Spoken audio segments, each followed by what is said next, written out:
माननीय प्रधानमंत्री जी के नेतृत्व में, पूज्य महाराज जी के नेतृत्व में किसी एक व्यक्ति को कहीं अलग नहीं सोचा गया, ना किसी को माना गया। सबके लिए एक सामान्य परिदृष्टता रख के एक शीशे से काम किया गया है। ये अलग विषय है कि लोग अपने तरीके से उसको किस रूप में डाल लेते हैं। जो सच है वो यही है, और आप देखिए उसका परिणाम कि प्रदेश में कमल खिला। ठीक है, हमारे नगर पालिका के सहयोग से 28 लाख रुपए की सड़क, और आज पूरे 4 वर्ष बीत गए, एक गड्ढा नहीं है उसमें।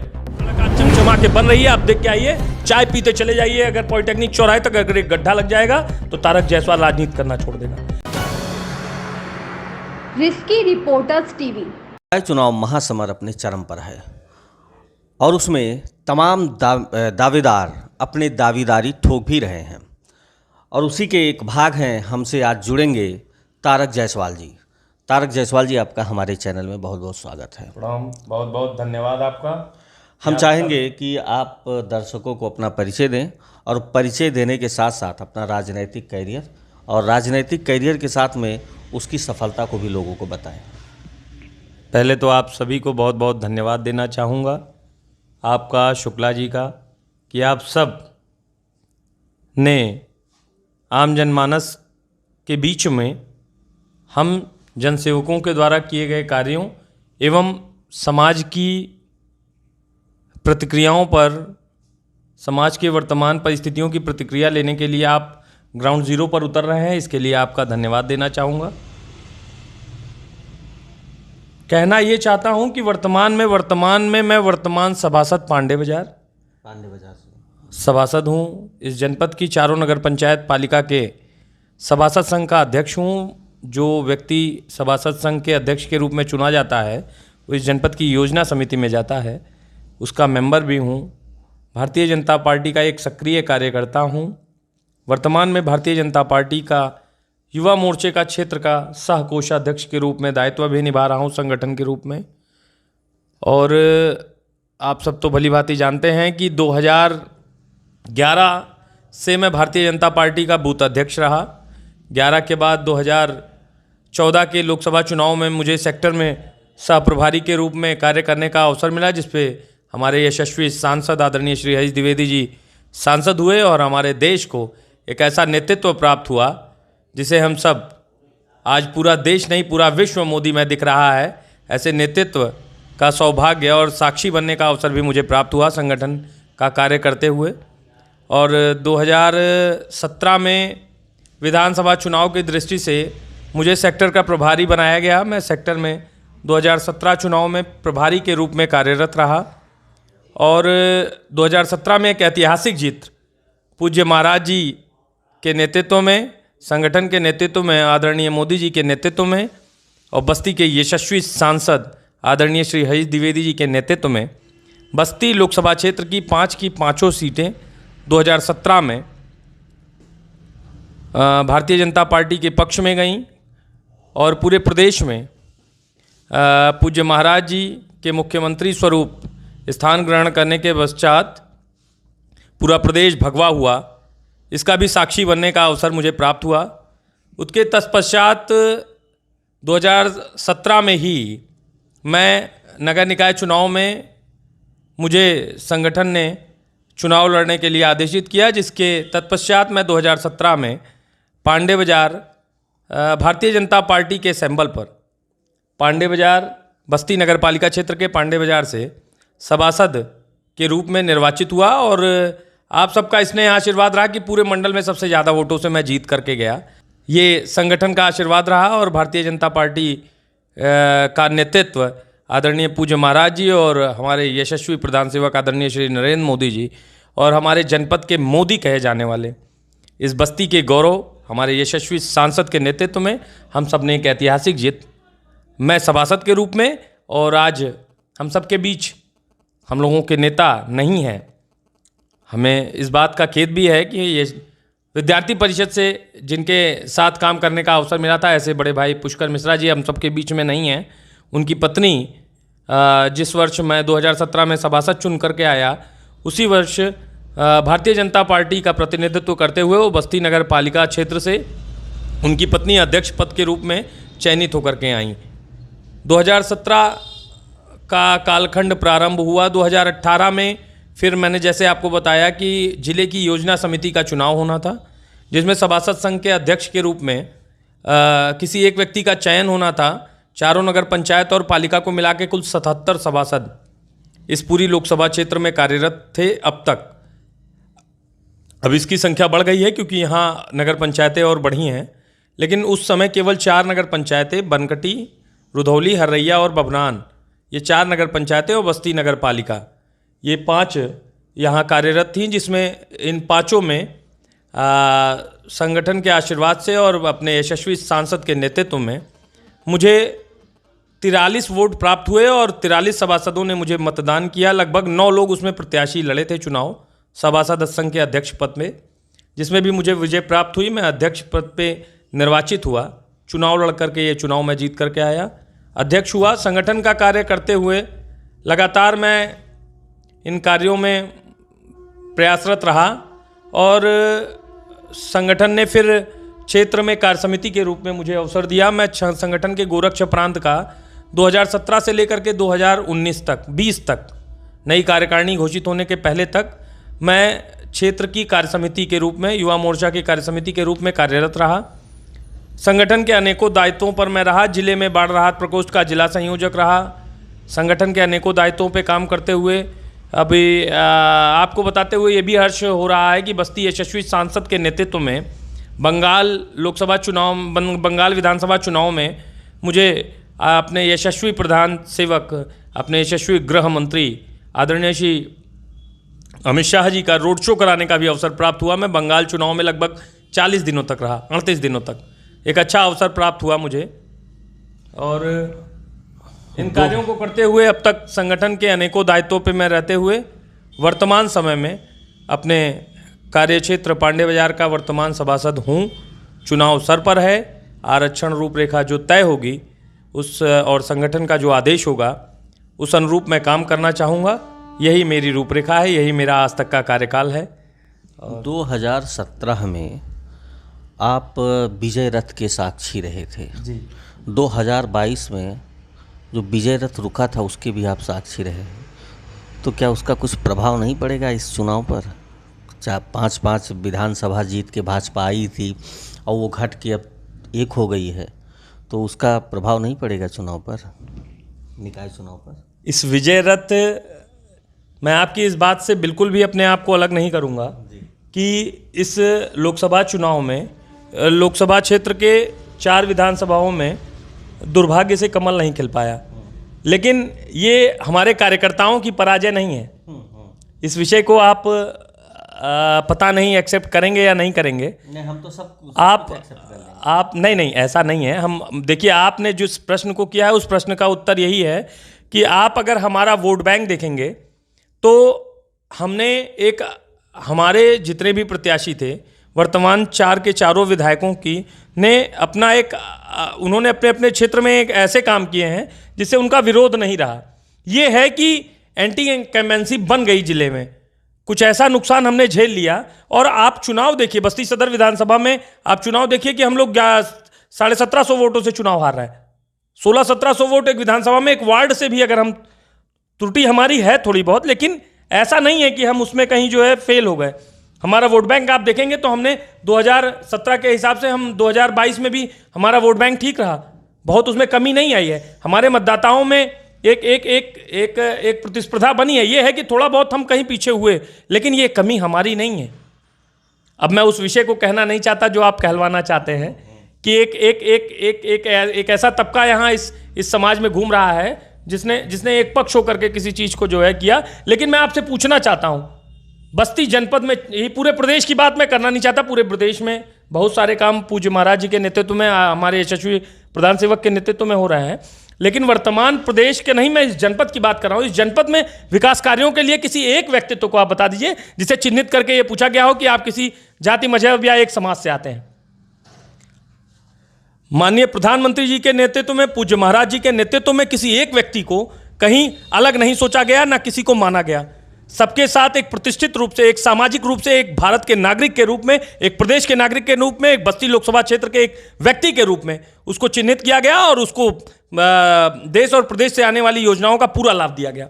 किसी तरीके का उससे जाति या मजहब का पसोपेश नहीं रखा गया। हाँ, ये अलग विषय है कि आपकी मानसिकता अलग है, आप कुछ ऐसे भ्रमित लोग हैं जो एक समुदाय को कहीं ना कहीं भ्रमित करने का कार्य कर रहे हैं। लेकिन हमारे यशस्वी प्रधान सेवक ने और हमारे पूज्य महाराज जी के नेतृत्व में किसी के साथ किसी तरीके का दुर्व्यवहार नहीं हुआ और ना किसी के साथ पक्षपात हुआ।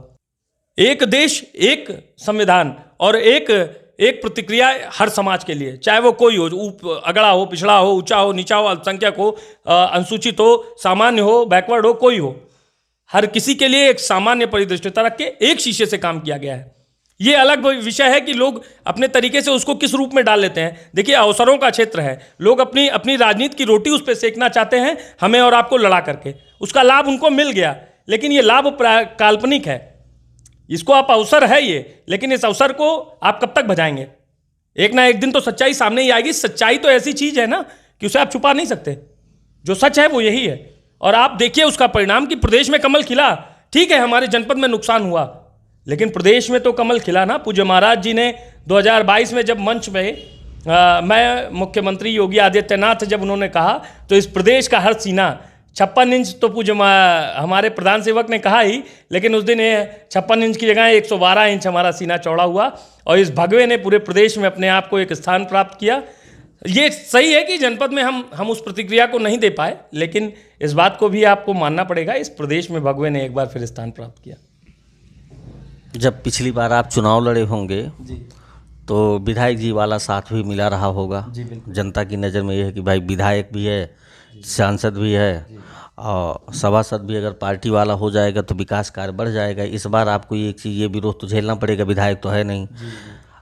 यदि इस बार भी आप चुने जाते हैं तो उन विरोधों का सामना करते हुए आप विकास कार्य को तेज़ी से बढ़ा कैसे पाएंगे?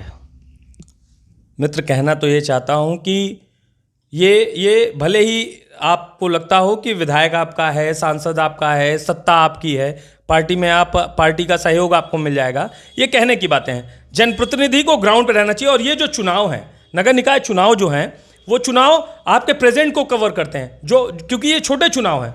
इन चुनावों में आपका व्यक्तिगत महत्व जो है, जो आपका व्यक्तिगत परिचय है, जो आपका चरित्र है, वो लोगों को भली भांति परिचित होता है। कैसे कहा दिन पड़ोसी से कुछ छुपत नहीं। तो ये चुनाव पड़ोसी का है। अब भले ही आप इसको प्रदेश और देश की राजनीतिक परिधि से जोड़ते हो, लेकिन ये सत्य चुनाव ये इसी का है कि वर्तमान परिस्थितियों में जो आपका चरित्र है, जो आम जनमानस से आप जाना है, क्योंकि ये आप सोचिए कि 6 किलोमीटर की दूरी में लगभग लोग, अगर आप राजनीतिक हैं और सामाजिक हैं, तो आपके बारे में अच्छा बुरा लोग जान जाते हैं।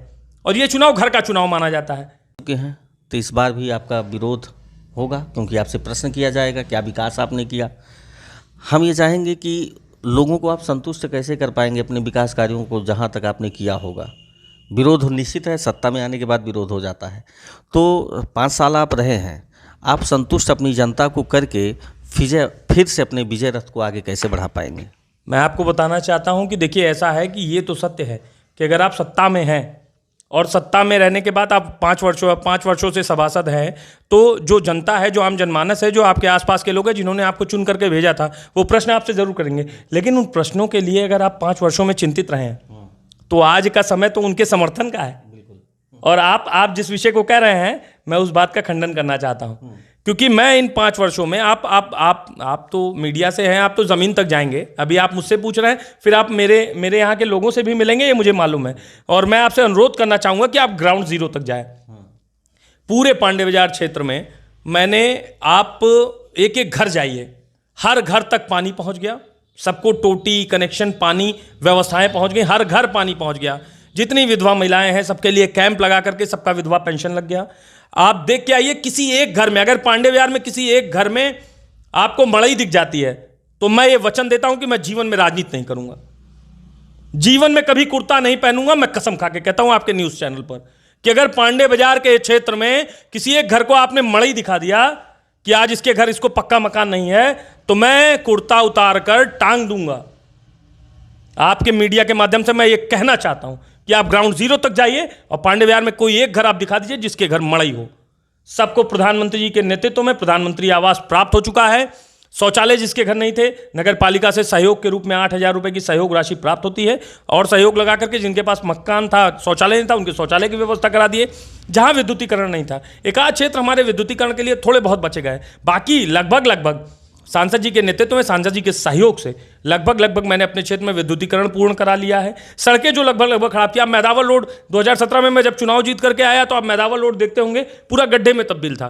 पूरी सड़क मैंने नगर पालिका के सहयोग से 28 लाख रुपए की सड़क, और आज पूरे 4 वर्ष बीत गए, एक गड्ढा नहीं है उसमें। 2007 में वो सड़क 3 करोड़ या 3.25 करोड़ की सड़क थी, उस सड़क पे गड्ढे हो गए थे, मैंने उसको पैचिंग में ले लिया, नगर पालिका से सहयोग मिला, 28 लाख की सड़क पिछले 4 वर्षों से चल रही है और एक गड्ढा नहीं है उस सड़क में। ये सहयोग है। आपने देखा होगा कि पॉलिटेक्निक चौराहे से लेकर के पांडे बाजार को जोड़ने वाला मुख्य मार्ग आज पिछले 25 वर्षों से वांछित पड़ा था। वो सड़क जिला पंचायत के धन उगाही का केंद्र बनी हुई थी। जिला पंचायत में रहने की वजह से उस सड़क पर जिला पंचायत द्वारा हर वर्ष बरसात के बाद निर्माण कार्य के नाम पर, पैचिंग के नाम पर लाखों रुपए निकाल लिए जाते थे, उसका कोई देनदार नहीं था। उस सड़क को आपने यशस्वी प्रधान सेवक से अनुरोध करके उस सड़क को पीडब्ल्यूडी में ट्रांसफर कराया, वो सड़क का टेंडर हो गया, सड़क आज चमचमा के बन रही है। आप देख के आइए, चाय पीते चले जाइए। अगर पॉलिटेक्निक चौराहे तक अगर एक गड्ढा लग जाएगा तो तारक जायसवाल राजनीति करना छोड़ देगा। यही मनौरी से, पांडे बाजार से मनौरी वाली सड़क, जिस सड़क पे पिछले 25 वर्षों से अगर गर्भवती महिला निकल जाए तो उसे अस्पताल नहीं पहुंच पाएगी। वो इतने बड़े बड़े गड्ढे, मेरे बराबर गड्ढे थे इस पे, मेरा जीवन बीत गया क्योंकि मेरा निवास स्थान है यहाँ। ये सड़क जिला पंचायत की हर वर्ष इस पे बरसात पर लाखों रुपए निकाल लिए जाते थे और कोई लेनदार देनदार नहीं रहता था। लेकिन हमारे यशस्वी सांसद ने मेरे अनुरोध पर इसको पीडब्ल्यूडी में ट्रांसफर कराया। जिला पंचायत से ये सड़क हैंडओवर पीडब्ल्यूडी को हुई, इसका टेंडर हो गया। आज देखिए चमचमाती सड़क बनी हुई है और हम लोग बिना ब्रेक के इस पे जा सकते हैं। चाय पीते चले जाइए, अगर कहीं चाय छलक जाएगी तो राजनीति छोड़ दूंगा। फिर एक बार कहता हूँ, आपने यहाँ के लोगों को सड़क मुहैया करा दिया, आवास करा दिया, पानी करा दिया, बिजली करा दिया। अब एक घर में अगर सारी चीज़ें भर गई हों, अगला योजना विकास का आपका क्या होगा यदि इस बार भी आप विजयी होते हैं, या इस बार अगर आरक्षण की कोई समस्या नहीं आती है, आप चुनाव मैदान में होते हैं, विजयी होते हैं, तो इससे आगे विकास की क्या योजना होगी, क्या खाका खींचेंगे आप? देखिए, इस विषय पर तो मैं कहना नहीं चाहता क्योंकि देखिए संगठन सर्वोपरि है। संगठन ने मुझे अवसर दिया था, मैं यहाँ प्रतिनिधित्व, मैंने संगठन की बात किया। यदि संगठन आपको फिर से लड़ाता है, आरक्षण की कोई समस्या नहीं आती है और आप फिर से संगठन के द्वारा मैदान में उतारे जाते हैं, आप विजयी होते हैं, तो क्या खाका खींचेंगे आप? देखिए, यहाँ इस पुरानी बस्ती क्षेत्र में मेरा एक सपना है कि एक कन्या विद्यालय बनवाया जाए, इंटर कॉलेज, जो मैं काफ़ी दिनों से मेरे मन में कुंठा है। अब आप लोगों को शायद मालूम नहीं है, आप बगल में ही चले जाएंगे मेरे क्षेत्र में, आदरणीय श्री जीतनारायण शुक्ला जी पूर्व ब्लॉक प्रमुख रहे, अब हम सबके बीच में नहीं, हमारे अभिभावक रहे। उनके मकान में आज 40 वर्षों से किराए पे एक विद्यालय चल रहा है। उस विद्यालय के लिए मैंने दादी के नाम से, अपनी दादी के नाम से ज़मीन खरीद के विद्यालय के लिए डोनेट कर दी। वो ज़मीन खरीद के मैंने डोनेट किया, आप विभागीय व्यक्तियों से पूछ सकते हैं, ज़मीन खरीद के डोनेट कर दी। विद्यालय भी जल्दी बन जाएगा, मैं प्रयासरत हूँ, पैसा आ जाएगा। इस पुरानी बस्ती क्षेत्र में मेरा एक सपना है कि एक कन्या विद्यालय बनवाया जाए, इंटर कॉलेज, जो मैं काफ़ी दिनों से मेरे मन में कुंठा है। अब आप लोगों को शायद मालूम नहीं है, आप बगल में ही चले जाएंगे मेरे क्षेत्र में, आदरणीय श्री जीतनारायण शुक्ला जी पूर्व ब्लॉक प्रमुख रहे, अब हम सबके बीच में नहीं, हमारे अभिभावक रहे। उनके मकान में आज 40 वर्षों से किराए पे एक विद्यालय चल रहा है। उस विद्यालय के लिए मैंने दादी के नाम से, अपनी दादी के नाम से ज़मीन खरीद के विद्यालय के लिए डोनेट कर दी। वो ज़मीन खरीद के मैंने डोनेट किया, आप विभागीय व्यक्तियों से पूछ सकते हैं, ज़मीन खरीद के डोनेट कर दी। विद्यालय भी जल्दी बन जाएगा, मैं प्रयासरत हूँ, पैसा आ जाएगा। नहीं भी आएगा तो मैं व्यापारियों से सहयोग करा के वो विद्यालय बनवा दूंगा, जो मेरा ध्येय है। लेकिन मैं चाहता हूँ कि इस जनपद में पुरानी बस्ती क्षेत्र में कोई भी एक महिला विद्यालय नहीं। यहाँ की बच्चियों को यहाँ से लगभग 5 किलोमीटर साइकिल चला करके या तो कन्या विद्यालय पांडे गर्ल्स में जाना पड़ता है, या तो जीआईसी गर्ल्स में, या तो कन्या विद्यालय जाना पड़ता है। लगभग 5-7 किलोमीटर साइकिल चलाना पड़ता है। लेकिन अगर पुरानी बस्ती क्षेत्र में एक कन्या विद्यालय हो जाएगा तो यहाँ की एक बड़ी समस्या समाप्त हो जाएगी। दूसरा एक विषय कि यहाँ स्वास्थ्य शिविर के रूप में, जैसे अब मान लीजिए वार्ड वाइज पुरानी बस्ती क्षेत्र में कहीं एक स्वास्थ्य शिविर टाइप का नहीं है। अभी एक किराए के मकान में चल रहा है बरदैया मरवटिया में, लेकिन मैं ये चाहता हूँ कि अपनी एक भूमि नगर पालिका क्षेत्र के बॉर्डर पे ही एक भूमि अपने पास है, जो टंचिंग ग्राउंड के बगल में, मैं वहाँ चाहता था कि एक छोटा सा हमारे यहाँ एक स्वास्थ्य शिविर केंद्र बन जाए जो किराए के भवन में है, वहाँ अपना उसका भवन हो जाए, जिससे वहाँ लोग यहाँ छोटी मोटी बीमारियों के लिए प्राइवेट डॉक्टरों के पास ना जा करके वहाँ जा करके इलाज सुगमता से पा जाएं। और क्योंकि एक मलिन बस्ती, एक गरीब बस्ती यहाँ रहती है, उनके पास वो व्यवस्थाएं नहीं होती है। 100-200 रुपये रोज कमाने वाला व्यक्ति 200 रुपये अगर डॉक्टर को एक दिन में दे आएगा तो खाएगा क्या? अगर यहाँ एक छोटी व्यवस्था हो जाती है तो उससे यहाँ के लोगों को काफ़ी लाभ मिलेगा। बाकी यहाँ इस शहर के पुरानी बस्ती क्षेत्र में कहीं एक सार्वजनिक शौचालय नहीं था। आपने देखा होगा पांडे बाजार चौराहे पर एक सार्वजनिक शौचालय कॉम्प्लेक्स मैंने अभी बनवाया है। महिलाएं एक क्रॉसिंग एक बड़ी समस्या ही है, हम लोग उसके लिए लगे हैं। नेताजी भी लगातार लगे हुए रहते हैं। अभी शुगर मिल की तरफ से ओवरब्रिज की शायद प्रस्तुति हो गई है, सांसद जी ने अभी फेसबुक के माध्यम से मुझे भी जानकारी हुई, नेताजी भी इस बात को कह रहे थे। वहाँ ओवरब्रिज बन रहा है। पांडे बाजार पे भी मैं प्रयासरत हूँ। नेताजी से भी मैंने कहा है कि एक अंडरपास बन जाता तो यहाँ के जो लोग पैदल चलने वाले लोग हैं, मोटरसाइकिल से चलने वाले लोग हैं, छोटी गाड़ियों से चलने वाले लोग हैं, उनका आवागमन बाधित नहीं होता, क्योंकि रेलवे ट्रैक एक बड़ी समस्या यहाँ है। अब उसके समाधान के लिए नेताजी भी प्रयासरत हैं, हम लोग भी प्रयासरत हैं। बाकी यहाँ लगभग समस्याएँ समाप्त हैं। स्कूल हमारे यहाँ आप देखाइए, जब मैं सभासद हुआ तो स्कूलों में फर्शें तक टूटी हुई थी। आज मैंने अपने यहाँ जीर्णोद्धार अब की बार आया था, सृजन जीर्णोद्धार के माध्यम से नगर पालिका से 7 लाख रुपया लगा करके वहाँ मेरे यहाँ 300 बच्चियाँ भी पढ़ती हैं। उन बच्चियों के लिबासी रोड पे प्राइमरी स्कूल की बात कर रहा हूँ मैं, आप देख करके आइए। उस विद्यालय में 3 लेडीज़ टॉयलेट, 3 जेंट्स टॉयलेट मैंने बनवाया। पूरे स्कूल को टाइलीकृत कराया, पूरे स्कूल को पेंट कराया, पूरे स्कूल की छत नहीं लगवाई, पूरे स्कूल में जो है सारे नए डैशबोर्ड बनवाए, सारे बेंच नए लगवाए।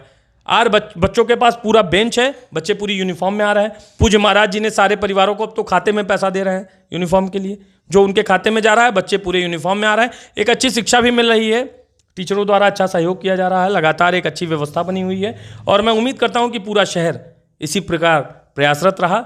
हम सब ने अपनी अपनी पूरी क्षमता से, अपने पूरे अनुभव के साथ, अपनी पूरी कार्य क्षमता के साथ शहर को सजाने का प्रयास किया है। और उम्मीद करता हूँ कि अगर भविष्य में भी अवसर मिला तो शहर का या पांडे बाजार का, जहाँ का भी संगठन ने अवसर दिया, उसको सजाने और संवारने के लिए हम लोग प्रयासरत रहेंगे। अंतिम में क्या संदेश देना चाहेंगे आप दर्शकों को और अपने यहाँ की सम्मानित जनता को? देखिए, जनता का प्यार तो पूरे 5 वर्षों से लगातार मुझे मिल रहा है। लोगों ने हमेशा मेरा साथ दिया है। मैं किसी बहुत बड़े उद्योगपति का बेटा हूँ नहीं, एक सामान्य से परिवार से आता हूँ, आप सब जानते हैं।